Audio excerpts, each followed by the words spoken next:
আসসালামু আলাইকুম। আমি জর্ডান প্রবাসী, জর্ডানে থাকি। তা আমার পেজে জর্ডান প্রবাসী নাম লেখা দেখে অনেক বাঙালি ভাই এবং বোনেরা আমার কাছে জানতে চায়, ভাই জর্ডান দেশটা কেমন? তো জর্ডান দেশ হলো এটা মধ্যপ্রাচ্যের একটা দেশ। জর্ডানের এক পাশে হলো আপনার সৌদি আরব, এক পাশে হলো ইসরায়েল, এক পাশে হলো সিরিয়া। তো মধ্যপ্রাচ্যের মধ্যে জর্ডান দেশটা মাঝখানে বলা চলে। তো জর্ডান দেশ মধ্যপ্রাচ্যের হলেও মধ্যপ্রাচ্যের সকল দেশের থেকে এই দেশের আবহাওয়াটা আলাদা। এই দেশের আবহাওয়াটা আপনার ইউরোপ কান্ট্রির মতো বলা চলে। সেটা হলো আপনার শীতের সময় মানে তুষারপাত হয়, বৃষ্টি হয়, বাতাস থাকে। মানে মধ্যপ্রাচ্যের আর কোনো দেশেই কিন্তু তুষারপাত হয় না বা বরফ পড়ে না। কিন্তু এই দেশে আপনার বরফ পড়ে, তুষারপাত হয়। এই জন্য এই দেশের আবহাওয়াটা মধ্যপ্রাচ্যের দেশের মধ্যে সব থেকে আলাদা। আর গরমের সময় দেখা যায় যে মাত্র ২-৩ মাস গরম থাকে, যদিও তাপমাত্রা অনেক বেশি হয়। ৫০ ডিগ্রি ৪৫ ডিগ্রি পর্যন্ত তাপমাত্রা ওঠে। কিন্তু তারপরেও ১০ মাস ৯ মাস আপনার শীত থাকে, যেটা মধ্যপ্রাচ্যের কোনো দেশে থাকে না। আর জর্ডানের দেশে আপনি ইসলামের অনেক ইতিহাস আছে। যেমন একটা গাছ আছে যেটাকে সাহাবী গাছ বলা হয়। আমাদের প্রিয় নবী ছোটবেলায় আপনার যে গাছের নিচে বসছিল সেই গাছটা কিন্তু জর্ডানে। ১০০ কিলোমিটারের মধ্যে আপনার কোনো গাছগাছালি নেই। আমি নিজে গেছি ওখানে, দেখার সৌভাগ্য হয়েছে, আল্লাহ পাক আমাকে দেখাইছে। আপনার আশেপাশে কোনো গাছগাছালি নেই, কারণ ওই যে বৃষ্টি এবং গরমের কারণে দেখা যায় গাছগাছালি হয় না বা টিকে থাকে না।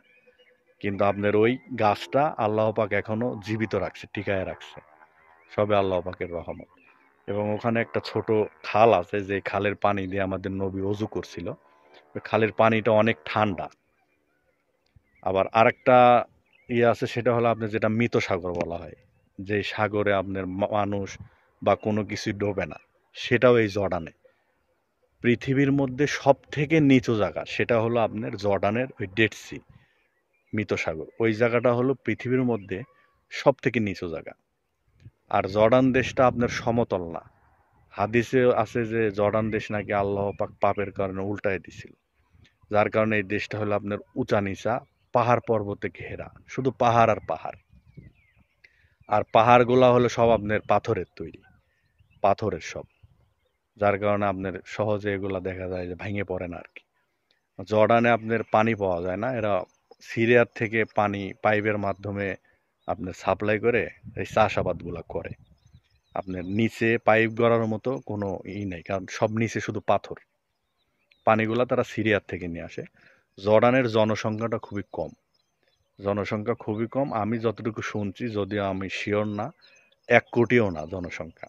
দেশটা অনেক বড়। এটা আরব কান্ট্রি, আরবি ভাষায় কথা বলে সবাই।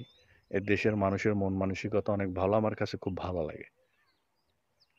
তো বাংলাদেশ থেকে এ দেশে অনেক মানুষ আসে আপনার কাজ কাম করার জন্য, আছে অনেক মানুষ আছে। তো জর্ডান দেশটা নিয়ম কানুনের দিক দিয়ে সব অনেক ভালো, আইন কানুন সব দিক দিয়ে ভালো। মানে আমার কাছে খুব ভালো লাগে, যেহেতু আমি অনেক দিন ধরে আছি। তো আশা করি ভিডিওটা ভালো লাগছে। অবশ্যই একটা কমেন্ট করে জানাবেন।